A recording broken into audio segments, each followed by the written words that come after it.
मौत सच है, मौत अटल है।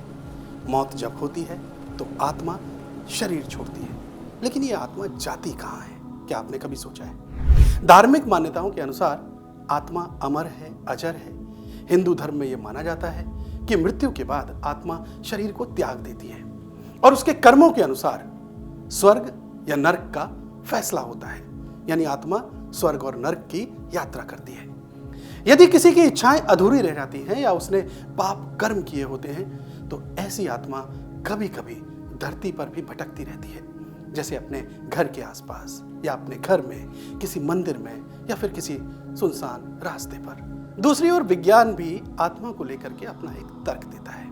आत्मा की बात सीधे तौर पर विज्ञान कुछ साफ साफ नहीं कहता, लेकिन हाँ, विज्ञान इसे एक चेतना मानता है, जिसे कॉन्शियसनेस कह सकते हैं आप। एक तरीके की एनर्जी मानता है, जिसे कि आप ऊर्जा कह सकते हैं। अब ऊर्जा संरक्षण का नियम क्या है, यानी law of conservation of energy क्या है? ये क्या कहता है, समझिए।